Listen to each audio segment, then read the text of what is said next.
मणिपुर में महिलाओं के साथ सामूहिक बलात्कार कर उनको नंगा परेड कराया जा रहा है। अभी तो इंटरनेट बंद है, जब इंटरनेट खुलेगी तब सोचिए कितने सारे और घिनौने हरकत, कितने सारे और इस तरीके के वारदात हमारे सामने आएंगे। आदिवासी लोगों को विस्थापित होना पड़ा और वो जंगल में झाड़ों के नीचे रह रहे हैं। ना खाने की व्यवस्था, ना पीने की व्यवस्था, ना दवाई की व्यवस्था। किस प्रकार से तानाशाही रवैये से यह देश को चलाया जा रहा है, लोगों में आतंकवाद फैलाकर, आतंकित कर कर लोकतंत्र को कमजोर किया जा रहा है। ये लोकतांत्रिक नहीं है, ये तांत्रिक बाबा है। इस बात को समझा करो। भारतीय जनता पार्टी का जो एजेंडा है, उस एजेंडा को हमें समझना होगा। जिस तरह लोगों के बीच में नफरत फैला करके देश के हालात को पहुंचाने का काम कर रहा है, हमें इसके लिए जागना होगा। असम, मणिपुर, मेघालय, मिजोरम, नागालैंड, सिक्किम और त्रिपुरा शामिल। ये सारे राज्य आपस में एक पवित्र बंधन में बंधे हुए हैं, इसलिए इनको कहा जाता है 7 सिस्टर्स एंड 1 ब्रदर। पूर्वोत्तर भारत राष्ट्रीय आबादी में 3.8% की हिस्सेदारी रखता है और भारत के कुल भौगोलिक क्षेत्र में लगभग 8% की कवरेज करता है। पूर्वोत्तर भारत विश्व के सर्वाधिक सांस्कृतिक रूप से विविधतापूर्ण क्षेत्रों में से एक है और यहाँ पर 200 से अधिक जनजाति लोग रहते हैं। मणिपुर के पवन धरती पे जो कुछ दिनों पहले हुआ, जो आप सबको दिखा, वो शर्मजनक है। और हम जब मणिपुर की बात करते हैं तो जिस मणिपुर में प्रकृति को पूजा जाता है, उसी मणिपुर में प्रकृति के द्वारा बनाए गए मनुष्य के खून की नदियां बह रही है। आज मणिपुर हिंसा में आज 90 दिन हो गए हैं, 250 से ऊपर लोग मारे गए हैं। मणिपुर में महिलाओं के साथ सामूहिक बलात्कार कर उनको नंगा परेड कराया जा रहा है। 50,000 से ऊपर लोग अपने ही देश में शरणार्थी बन गए हैं। इन रेफ्यूजी कैंप्स में उनके लिए ना साफ पीने का पानी है, ना खाने का सुविधाएं है, न ठीक तरीके से रहने का बंदोबस्त है। 300 से ऊपर गिरजा घर जलाए गए। मैं इस गूंगी बहरी सरकार से पूछना चाहती हूं कि कब तक ये चुप्पी होगी, कब तक ये चुप्पी साधेंगे ये लोग, कब तक हमारे प्रधानमंत्री बोलेंगे। हमारे प्रधानमंत्री देश विदेश में घूम घूम कर बड़े बड़े भाषण देते हैं। 15 से 20 घंटे का सफर करके जाकर विदेश में बड़े बड़े भाषण देते हैं, पर उनसे 2.5 घंटे का एक फ्लाइट लेकर मणिपुर में जाकर लोगों की वहां पे जो स्थिति है वो उस पे उनको कोई समय नहीं है। मैं मणिपुर के मुख्यमंत्री से पूछना चाहती हूँ कि कब तक आप लोगों का आवाज दबा के रखेंगे, कब तक आप लोगों की बोलती बंद कर रखेंगे। अब तो ये समय आ गया है कि कोई भी वीडियो अगर निकलता है, कोई भी अगर सरकार के खिलाफ बोलता है तो उसके ऊपर क्या लगाया जाएगा? देशद्रोह का कानून। आप लोगों ने सुना है ये देशद्रोह का कानून, क्योंकि आप सच्चाई को आगे ला रहे हो। अभी तो इंटरनेट बंद है, जब इंटरनेट खुलेगी तब सोचिए कितने सारे और घिनौने हरकत, कितने सारे और इस तरीके के वारदात हमारे सामने आएंगे। हमारा इस समय एक साथ जुड़ने का समय आ गया है। सभी आदिवासियों भाइयों और बहनों से मैं अनुरोध करती हूँ कि एक साथ जुड़कर, चाहे वो मणिपुर की बात हो, चाहे वो हरियाणा की बात हो, चाहे वो छत्तीसगढ़ की बात हो, चाहे कोई भी प्रदेश की बात हो, हमें अपने भाइयों और बहनों का हाथ सशक्त करना होगा। हमें अपने भाइयों और बहनों के साथ खड़े होकर उनके हकों के लिए हमें लड़ना पड़ेगा। मणिपुर में 90 दिन से ऊपर हिंसा चल रहा है। पूरा देश को कुछ नहीं पता चलता क्योंकि गौड़ी मीडिया आगे चल रही है। ये तो इस वीडियो के निकलने पर ही पूरा देश जाग उठा और सुप्रीम कोर्ट ने जब अपना कॉग्निजेंस लिया तभी प्रधानमंत्री 30 सेकंड के लिए मणिपुर के लिए बोला। मैं पूछना चाहती हूं, उत्तर पूर्व भारत या फिर मणिपुर की तरफ इस तरीके का सौतेला व्यवहार कब तक चलेगा? कब तक आदिवासी भाई बहनों पर अत्याचार होगा? कब ये सरकार बोलेगी? कब ये सरकार कोई एक्शन लेगी? वहां पे मुख्यमंत्री अपना इस्तीफा का ढोंग रचाते हैं पर उनको अपने प्रदेश के लिए कुछ नहीं करना। वहां पर सिर्फ झूठ बात फैलाने की बात चल रही है। मैं राहुल जी जो कहते हैं वो बोलना चाहूंगी।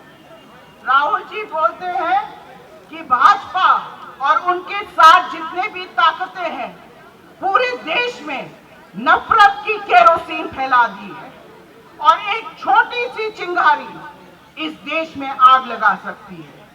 तो भाइयों और बहनों, हमें इस चिंगारी को भड़कने से रोकना पड़ेगा और मोहब्बत का जो संदेश है वो हमें अपने लोगों के बीच लेके जाना पड़ेगा और अपने लोगों के साथ खड़े होकर उनके हकों के लिए लड़ना पड़ेगा। बहुत बहुत धन्यवाद। इस देश के आदिवासियों पर हो रहे अन्याय के विरोध में जो आवाजें उठ रही हैं,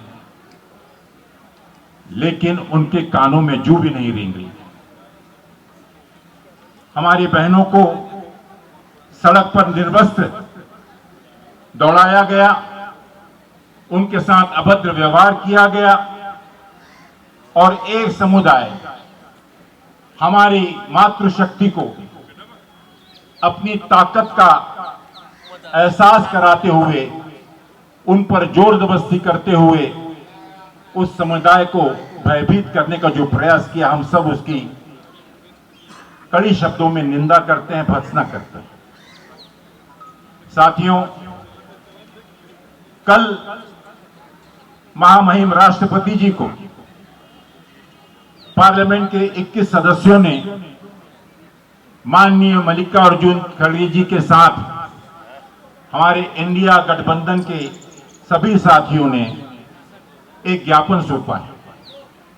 ये ज्ञापन जो हमारे पार्लियामेंट के सदस्य जो मणिपुर दौरा कर आए, उस आवाज को माननीय महामहिम राष्ट्रपति जी के सामने रखा ताकि ये सरकार जाकर वहां पर कुछ कदम उठाए और एक शांतिपूर्ण वातावरण स्थापित कर सके। हम सब रोज टीवी पर, विभिन्न चैनलों पर, अखबारों में सतत देखते आ रहे हैं, पढ़ते आ रहे हैं कि किस प्रकार से आज भी मणिपुर जल रहा है। हमारे बहादुर सुरक्षाकर्मी मारे जा रहे हैं। 60,000 से ज्यादा आदिवासी लोगों को विस्थापित होना पड़ा और वो जंगल में झाड़ों के नीचे रह रहे हैं। ना खाने की व्यवस्था, ना पीने की व्यवस्था, ना दवाई की व्यवस्था। आज वो दाने दाने के लिए मोहताज हो रहे हैं, लेकिन ना ही सिर्फ राज्य सरकार को और ना ही केंद्र सरकार को इसके बारे में किसी प्रकार की चिंता है। और चीख चीख कर माननीय राहुल गांधी जी और संसद में हमारे सभी संसद सदस्य चीख चीख कर चिल्ला रहे हैं कि इस विषय को लेकर, जो कि इस देश के ऊपर में एक बहुत बड़ी चिंता का विषय है, इसको लेकर संसद में चर्चा कराई जाए और उचित कार्रवाई की जाए। लेकिन दुर्भाग्यवश आज इस देश में जिस प्रकार से अघोषित आपातकाल की स्थिति है, जिस प्रकार से तानाशाही रवैये से यह देश को चलाया जा रहा है, लोगों में आतंकवाद फैलाकर, आतंकित कर लोकतंत्र को कमजोर किया जा रहा है, जिस संसद को, जो हमारे देश की सबसे बड़ी और मजबूत पंचायत है, उसका माखौल उड़ाया जा रहा है, कहीं पर किसी प्रकार की कोई सुनवाई नहीं है साथियों। मैं ज्यादा वक्त ना लेते हुए इतना ही आप लोगों को कहना चाहूंगा साथियों, मैं आप लोगों को शत नमन करता हूं, आप लोगों को सैल्यूट करता हूं कि आज हमारे आदिवासी भाइयों के समर्थन में और इस देश में हो रहे जो अनारगल और बहुत ही जो अमानवीय घटनाएं हो रही हैं, चाहे वो हरियाणा हो, चाहे उत्तर प्रदेश हो, चाहे देश के अन्य भागों में, लेकिन इस सरकार का ध्यान आकर्षण करने के लिए आप जो सब यहाँ एकत्र हुए हैं, यहाँ से एक संदेश लेकर जाएं, यहाँ से एक मैसेज लेकर जाएं कि चाहे वो उत्तर पूर्वी राज्य हों, चाहे हमारे दक्षिण राज्य हों, चाहे हमारे मध्यवर्ती राज्य हों, हर जगह आदिवासी समुदाय जो कि शांति प्रिय है, जिसने इस देश की भूमि पर और हर जगह पर अपने अधिकार से इस देश के वातावरण को, हमारे जंगलों को संभाल कर रखा है, आज उनके बचाव में और इस देश के बचाव में, संविधान के बचाव में और हमारी पार्लियामेंट की मान्यता के लिए, जो मान्यताएं उसकी है, उसको बचाने के लिए ये संदेश लेकर जाएं कि अपने अपने प्रदेशों में ना ही सिर्फ आदिवासी समुदायों के बीच, लेकिन आम नागरिकों के बीच जाकर आज देश में जो स्थिति बन रही है, इसके विरोध में हमको जनता को जागृत करना होगा, उन्हें आगाह करना होगा। हमारे कई साथी यहाँ पे मैं देख रहा हूँ कि हमारे झारखंड से, महाराष्ट्र से, मध्य प्रदेश से, नॉर्थ ईस्टर्न से, हर जगह से आप जो सब लोग यहाँ पर आए हुए हैं, आप अपने अपने क्षेत्र का, अपने अपने समुदाय का नेतृत्व करते हैं और आज जंतर मंतर में आज जो प्रदर्शन आप कर रहे हैं, उस प्रदर्शन की आवाज, आपकी आवाज पार्लियामेंट में और सो रहे हमारे सत्ताधारी माननीय मोदी जी, अमित शाह जी, उनके कानों पर जाए और मुझे विश्वास है कि आज ये शुरुआत है। इस देश में आने वाले समय पे पूरा देश, पूरी कांग्रेस, पूरी इंडिया के गठबंधन, जितने भी हमारे दल हैं, एकजुट होकर इसका मुकाबला करेंगे। आज एक आदिवासियों के लिए एक बहुत बड़ी चुनौती है और इस चुनौती से हमें लड़ने के लिए अपने स्वाभिमान को जगाने की जरूरत है। आदिवासी इस देश में जल, जंगल, जमीन के रखवाले हैं। आदिवासी परंपरा, आदिवासी रीति रिवाज, ये सारा चीज हमारा एक अलग पहचान है, अलग आइडेंटिटी है। आज आपने मणिपुर में जो देखा, जो घटनाएं हुआ है, ये पूरी घटना पूरे देश के लोगों को झकझोर करके रख दिया, मानवता को शर्मसार करके रखा है। और ऐसी परिस्थिति में आज जरूरत है कि हम सभी लोग एकजुट होकर ये जो मोदी की तानाशाही सरकार है, उसको उखाड़ फेंकने का हमको संकल्प लेना है। हमें अपने इलाके में जाकर लोगों को बताने की आवश्यकता है। एक एक जिला में, एक एक राज्य में जा जाकर हमारे आदिवासियों के बारे में, जो आदिवासियों के साथ अत्याचार हो रहा है, इन चीजों को विस्तार पूर्वक रखने की जरूरत है। ये जो देश के प्रधानमंत्री आदरणीय मोदी जी है, ये लोकतांत्रिक नहीं है, ये तांत्रिक बाबा है। इस बात को समझा करो, ये तांत्रिक बाबा है। और इसलिए आज हमें लड़ना होगा और हम लड़ेंगे और निश्चित रूप से हम जीतेंगे। भारतीय जनता पार्टी का जो एजेंडा है, उस एजेंडा को हमें समझना होगा।